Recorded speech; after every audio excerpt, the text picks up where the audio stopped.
Operation Sindoor ನಂತರ ಪಾಕ್ ತಲ್ಲಣಿಸಿ ಹೋಗಿದೆ. ಅದಕ್ಕೂ ಮುಂಚೆನೂ ಕೂಡ ಗೊತ್ತಿತ್ತು ಅವರಿಗೆ. ರಾಜತಾಂತ್ರಿಕವಾಗಿ ಕಟ್ಟಾಗದಂತ ಸಂದರ್ಭದಲ್ಲೇ ಯಾವ ರೀತಿಯಾಗಿ ನಮ್ಮಲ್ಲಿ ಭೀಕರ ಪರಿಸ್ಥಿತಿ ನಿರ್ಮಾಣವಾಗಿದೆ ಅನ್ನುವಂಥ ಒಂದು ಸ್ಪಷ್ಟ ಚಿತ್ರಣ ಇತ್ತು.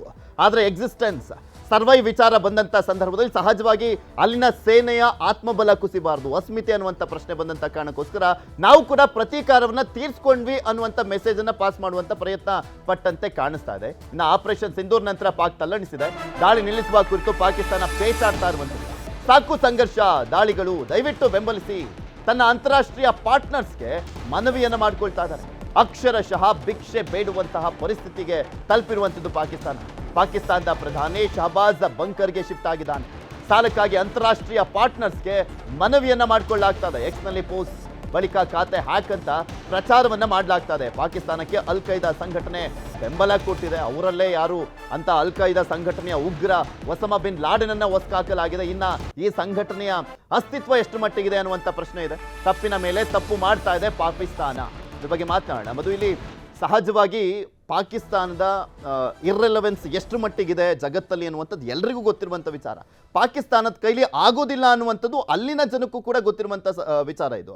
ಅಂತಹ ಸಂದರ್ಭದಲ್ಲೂ ನಾವೊಂದು ಪ್ರತೀಕಾರ ತೀರಿಸ್ಕೊಳ್ತೀವಿ ಅಂತ ಮುಂದಾಗಿ ಮತ್ತಷ್ಟು ಭೀಕರ ಪರಿಸ್ಥಿತಿಗೆ ಹೋಗ್ಬಿಡ್ತಾರ ಅಂತ. ತೀಟೆ ಸ್ವಪ್ರತಿಷ್ಠೆ ಇನ್ನೇನು ಮಾಡ್ತಾರೆ. ನಮ್ಮ ಕಡೆ ಒಂದು ಸಾಲ ಮಾಡಿ ತುಪ್ಪ ತಿನ್ನುವಂಥ ಎಲ್ಲರಿಗೂ ಗೊತ್ತಿದೆ. ಅದು ಈಗ ತೊಪ್ಪೆ ತಿನ್ನುವಂಥ, ತೊಪ್ಪೆ ಅಂದರೆ ಸಗಣಿ, ಬೇಣಿ ತಿಂದ್ರೆ ಓಕೆ, ಸಾಲ ಮಾಡಿ ಸಗಣಿ ತಿಂತೀವಿ ಅಂತ ಹೋಗ್ತಿರೋವಂಥ ರಾಷ್ಟ್ರ 23ರಲ್ಲಿ ಆಲ್ಮೋಸ್ಟ್ ಬಿಕಾರಿಯಾಗಿ ದಿವಾಳಿತನ ಘೋಷಣೆಗೆ ಆಗ್ತಾ ಇತ್ತು.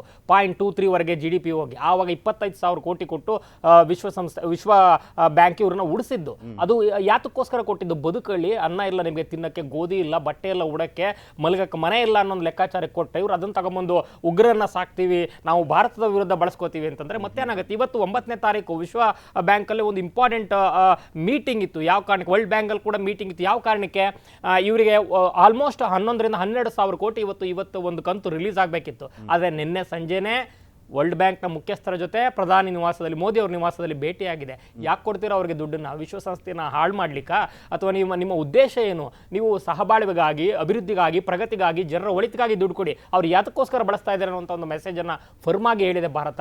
ಈಗಾಗಲೇ 35,000 ಕೋಟಿ 25,000 ಕೋಟಿ ಎಲ್ಲ ಸಾಲವನ್ನು ತಗೊಂಡು ಒಂದು ದಾರಿದ್ರ್ಯದ ಬಟ್ಟಲ ಮುಂದೆ ಕೂತ್ಕೊಂಡು ಅಮ್ಮ ತಾಯಿ ಅಂತ ಭಿಕ್ಷೆ ಬೇಡ್ತಿರುವಂಥ ರಾಷ್ಟ್ರ ಇವತ್ತು ವಿಶ್ವವ್ಯಾಪಿ ಈ ರೀತಿ ಒಂದು ದೊಡ್ಡ ಒಂದು ಏನು $500 $1,000 ಅರೇಬಿಯನ್ ಕಂಟ್ರಿಗಳಲ್ಲಿ ಹೋಗಿ ಧರ್ಮದ ಆಧಾರದಲ್ಲಿ ಭಿಕ್ಷೆಯನ್ನು ಬೇಡ್ತಿರುವಂಥ ರಾಷ್ಟ್ರ ಇವತ್ತು ಭಾರತದ ವಿರುದ್ಧ ನಿಲ್ತೀವಿ ಅಂತ ಅಥವಾ ಇಂತಹ ಅಪ್ರಚೋದಿತ ಕುಕೃತ್ಯಗಳನ್ನು ಮಾಡ್ತೀವಿ ಅಂತ ಹೊರಟಾಗ ಯಾಕೆ ಕೊಡಬೇಕು ಇವರಿಗೆ? ಸೊ ಇವತ್ತು ಮತ್ತೆ ಒತ್ತಡ ಇದೆ. ಆ ಕಾರಣಕ್ಕೆ ಇವರು ಯಾರಾದರೂ ಬನ್ನಿ ಸಹಾಯ ಮಾಡಿ, ಅಮ್ಮ ತಾಯಿ ಭಿಕ್ಷೆ ಕೊಡಿ ಅಂತ ಒಂದು ಟ್ವೀಟನ್ನು ಮಾಡಿ, ಅದಾದಮೇಲೆ ಜಾಗತಿಕವಾಗಿ ಸ್ವಲ್ಪ ಹಿನ್ನಡೆ ಮುಜುಗರ ಆದಮೇಲೆ ಭಾರತದ ಪ್ರತಿಯೊಂದು ಕಡೆಯೂ ಸ್ವತಃ ಭಾರತದ ಇಲಾಖೆಗಳೇ, ರಕ್ಷಣಾ ಇಲಾಖೆ ಇರ್ಬೋದು ಅಥವಾ ಎಲ್ಲವೂ ಕೂಡ ಏನು ವಾರ್ತಾ ಮತ್ತು ಪ್ರಸಾರ ಖಾತೆ ಇದನ್ನು ಟ್ರೋಲ್ ಮಾಡ್ತಾ ಇದೆ. ಇವರು ಟ್ವೀಟ್ ನೋಡಿ, ಇವ್ರು ಗತಿ ಇಲ್ಲ ತಿನ್ನಕ್ಕೆ, ಯುದ್ಧ ಮಾಡ್ತೀವಿ ಅಂತ ಬರ್ತಾ ಇದ್ದಾರೆ ಅಂತ. ಸೊ ಅದಾದಮೇಲೆ ನಮ್ದು ಹ್ಯಾಕ್ ಆಯಿತು ಅಂತ ಬಾಯಿ ಬಡ್ಕೋತಾ ಇದ್ದಾರೆ. ಸೊ ಯಾವ ರೀತಿ ಇದೆ ಪರಿಸ್ಥಿತಿ ಅಂದರೆ ಇವ್ರು ನಮ್ಮ ಒಂದೊಂದೇ ಮಿಸೈಲು, ನಮ್ಮ ಒಂದೊಂದೇ ಡ್ರೋನ್ ಅಲ್ಲಿ ಸ್ಫೋಟ ಆಗ್ತಿರೋ ಸಂದರ್ಭದಲ್ಲಿ, ಆಂಟಿ ಮಿಸೈಲ್ ಸಿಸ್ಟಮ್ ಅವ್ರದ್ದು ಕೊಲಾಪ್ಸ್ ಆಗಿರುವಂಥ ಸಂದರ್ಭದಲ್ಲಿ ಅಲ್ಲಿನ ಜನರು ಟ್ರೋಲ್ ಮಾಡ್ತಾ ಇದ್ದಾರೆ.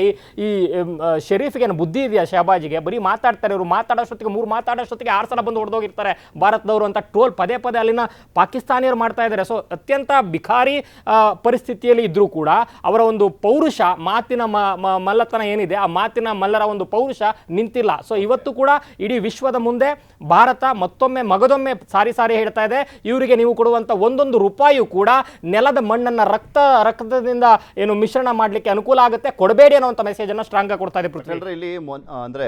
ಇಲ್ಲಿ ಈ ಒಂದು ಅಟ್ಯಾಕ್ ಆಗಲಿಕ್ಕೂ ಮುಂಚೆ, ಆಪರೇಷನ್ ಸಿಂಧೂರ್ ಆಗಲಿಕ್ಕೂ ಮುಂಚೆನೇ ಅವರೊಂದು ಸುದ್ದಿಗೋಷ್ಠಿಯಲ್ಲಿ ಮಾತನಾಡುವಂಥ ಸಂದರ್ಭದಲ್ಲಿ ಅಫಿಷಿಯಲಿ 1.4 ಬಿಲಿಯನ್ ಕೋಟಿ ನಮಗೆ ವೆಪನ್ಸ್ ತಗೊಬೇಕು ಅಂತ ಚೀನಾದವ್ರನ್ನ ಕೇಳಿದಂಥವ್ರು ಪಾಕಿಸ್ತಾನದವರು. ಅದ್ರ ಜೊತೆಗೆ IMA ಹತ್ರ 2 ಬಿಲಿಯನ್ ಸಾಲ ಕೊಡಿ ಅಂತ ಕೇಳ್ಕೊಳ್ತಾ ಇದ್ದಾರೆ. ಬಟ್ ಯಾವ ಕಾರಣಕ್ಕೆ ಅನ್ನುವಂಥದ್ದನ್ನು ಮೆನ್ಷನ್ ಮಾಡಬೇಕಾಗಿದೆ. ಆದರೆ ಭಾರತ ಹೇಳ್ತಾ ಇದೆ ಇದನ್ನು ಅವರು ಉಗ್ರರಿಗೆ ಪೋಷಿಸುವಂಥ ನಿಟ್ಟಿನಲ್ಲಿ ಕೊಡ್ತಾರೆ ಅಂತ. ಆಮೇಲೆ ಎಂಥ ವಿಪರ್ಯಾಸ, ಎಂಥ ದುಸ್ಥಿತಿಯಲ್ಲಿದೆ ಪಾಕಿಸ್ತಾನಕ್ಕೆ, ಮತ್ತೊಂದು ವಿಲನ್ ರೀತಿಯಲ್ಲಿ ಭಾರತ ಕಾಣಿಸ್ತಾ ಇದೆ ಅಂದರೆ ವರ್ಲ್ಡ್ ಬ್ಯಾಂಕ್ ಅಧ್ಯಕ್ಷ ಯಾರಿದ್ದಾರೆ, ಅಜಯ್ ಬಂಗಾ ಅಂತ, ಅವರು ಭಾರತದವರೇ.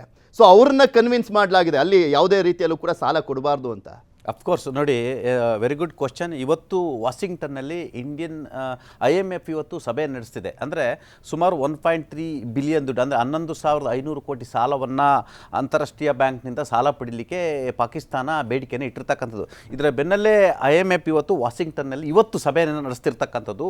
ಹಾಗಾಗಿ ಆದರೆ IMF ಇರ್ಬೋದು, ವಿಶ್ವ ಹಣಕಾಸು ನಿಧಿಗಳು ಎಲ್ಲವೂ ಕೂಡ ಪಾಕಿಸ್ತಾನದ ಆರ್ಥಿಕ ಪರಿಸ್ಥಿತಿಯನ್ನು ಈಗಾಗಲೇ ಅವರು ಅಧ್ಯಯನ ಮಾಡಿರ್ತಕ್ಕಂಥದ್ದು. ಮತ್ತು ಪಾಕಿಸ್ತಾನ ಪ್ರಚೋದಿತ ದಾಳಿಯನ್ನು ಉದ್ದೇಶಪೂರ್ವಕವಾಗಿ ಮಾಡಿರುವಂಥದ್ದು ಮತ್ತು ಭಾರತದ ದಾಳಿಯಿಂದ ಪಾಕಿಸ್ತಾನದ ಆರ್ಥಿಕ ಪರಿಸ್ಥಿತಿ ಇವತ್ತು ನಿಮ್ಗೆ ಗೊತ್ತಿರ್ಬೋದು, ಇವತ್ತು ಆರ್ಥಿಕ ಪರಿಸ್ಥಿತಿ ಹದಗೆಟ್ಟಿರ್ತಕ್ಕಂಥ, ಹಾಗಾಗಿ ಪಾಕಿಸ್ತಾನಕ್ಕೆ 11,500 ಕೋಟಿ ರೂಪಾಯಿ ಹಣವನ್ನು ಕೊಟ್ಟರೆ ಇವ್ರಿಗೆ ಕಟ್ಟಲಿಕ್ಕೆ ಸಾಧ್ಯ ಅಂತ ಪ್ರಶ್ನೆ ಆಗ್ತಿರ್ತಕ್ಕಂಥ. ಆ ಮುಖಾಂತರ ಪಾಕಿಸ್ತಾನಿಗೆ ಅಂಥ ತಾಕತ್ತು ಇಲ್ಲ ಮತ್ತು ಪಾಕಿಸ್ತಾನಕ್ಕೆ ಅಲ್ಲಿ ಕೃಷಿಯನ್ನು ನಂಬಿರ್ತಕ್ಕಂಥದ್ದು, ಜೊತೆಗೆ ಪಾಕಿಸ್ತಾನಕ್ಕೆ ರಫ್ತು ಮಾಡಲಿಕ್ಕೆ ಯಾವುದೇ ರೀತಿಯ ಅವರಿಗೆ ಸೋರ್ಸಸ್ ಇಲ್ಲ ಅನ್ನೋ ಒಂದು ಡಿಸೈಡ್ಗೆ ಬಂದಿರತಕ್ಕಂಥ. ಆ ಮುಖಾಂತರ ಪಾಕಿಸ್ತಾನ ದಿವಾಳಿ ಆಗಿರ್ತಕ್ಕಂಥದ್ದು.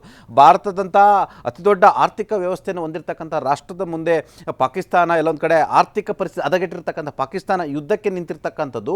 ಇದು ಎಲ್ಲೊಂದು ಕಡೆ ವಿಶ್ವದಲ್ಲಿ IMF ಅಂತದ್ದು ಕೂಡ ಇವತ್ತು ಸಭೆ ನಡೆಸ್ತಿರುವ ಸಂದರ್ಭದಲ್ಲಿ ಪಾಕಿಸ್ತಾನಕ್ಕೆ ಸಹಾಯ ಮಾಡಲಿಕ್ಕೆ ಅವರು ತಯಾರಿಲ್ಲ. ಯಾಕಂತೇಳಿ ನಾವು ಕೊಟ್ಟ ಹಣ ವಾಪಸ್ ಬರಲ್ಲ, ಈಗಾಗಲೇ ಅವ್ರಿಗೆ ಕೊಡಬೇಕಾಗಿರ್ತಕ್ಕಂಥ 100 ಕೋಟಿ ವಾಪಸ್ ಕೊಡಬೇಕು, ಅದೇ ರೀಪೇ ಆಗಿಲ್ಲ, ಇನ್ನು 2 months ಅಲ್ಲಿ ಕೊಡ್ಬೇಕು. 11,000 ಕೋಟಿ ಕೇಳ್ತಾ ಇದೆ ಮತ್ತೆ ಕೇಳ್ತಿರ್ತಕ್ಕಂಥದ್ದು. ಹಾಗಾಗಿ ಪಾಕಿಸ್ತಾನ ಸದ್ಯದ ಪರಿಸ್ಥಿತಿಯಲ್ಲಿ ಬೀದಿಗೆ ಬಿದ್ದಿರ್ತಕ್ಕಂಥದ್ದು. ನಿಮಗೆ ಗೊತ್ತಿರಲಿ, ಪಾಕಿಸ್ತಾನ ಯುದ್ಧ ಭಾರತಕ್ಕೆ ಬುದ್ಧಿ ಹೇಳಿ, ಭಾರತಕ್ಕೆ ಸಲಹೆ ನೀಡಿ, ಭಾರತಕ್ಕೆ ಮನವಿಯನ್ನು ಮಾಡಿ ನಮ್ಮ ಮೇಲೆ ದಾಳಿಯನ್ನು ಮಾಡಬಾರ್ದು, ಯುದ್ಧ ಮಾಡಬಾರ್ದು ಅಂತ ಈಗ ಪಾಕಿಸ್ತಾನ ಬೇಡ್ತಿರುವಂಥ ಪರಿಸ್ಥಿತಿ ನಿರ್ಮಾಣ ಆಗಿರುವಂಥದ್ದು.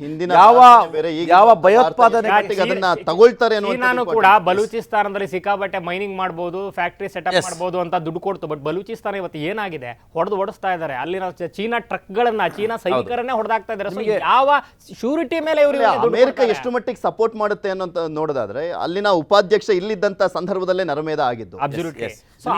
ಬಲೂಚಿಸ್ತಾನದಲ್ಲಿ ಪತ್ರಕರ್ತನ ಹಿಂಸೆಯನ್ನ ಮಾಡಿದಂತ ಉಗ್ರನ ಮೋಸ್ಟ್ ವಾಂಟೆಡ್ ಅವರೇ ಮಾತಾಡಿದ್ದಾರೆ. ಬಲೂಚಿಸ್ತಾನದಲ್ಲಿ ಪಂಜಾಬ್ ಪ್ರಾಂತ್ಯ ಮತ್ತು ಬಲೂಚಿಸ್ತಾನದಲ್ಲಿ ನಾಗರಿಕ ಯುದ್ಧ ಆರಂಭವಾಗಿದೆ. ಅಲ್ಲಿರ್ತಕ್ಕಂಥ ಬಲೂಚಿಸ್ತಾನದ ನಾಗರಿಕರು ಪಾಕಿಸ್ತಾನದ ವಿರುದ್ಧ ತಿರುಗಿ ಬಿದ್ದಿದ್ದಾರೆ.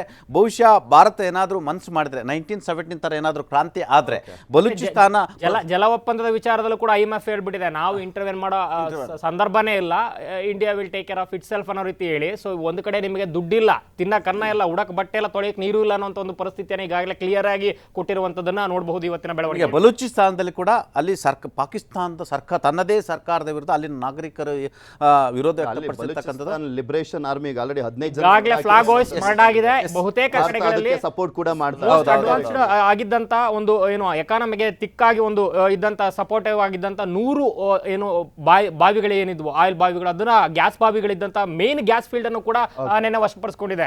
ಸಮಯದ ಅಭಾವ, ಇಲ್ಲಿಗೆ ಮುಗಿಸೋಣ. ಧನ್ಯವಾದ ಮಧು ಹಾಗೆ ಸಿದ್ಧಾಂತ ಜಾಯ್ನ್ ಆಗಿ ವಿಶ್ಲೇಷಣೆ ಮಾಡಿದ್ದಕ್ಕೆ. ಇದಾಗಿತ್ತು ಇವತ್ತಿನ ಸ್ಪೆಷಲ್ ನ್ಯೂಸ್. ನೋಡ್ತಾ ಇರಿ ನ್ಯೂಸ್ 18 ಜಾಲ.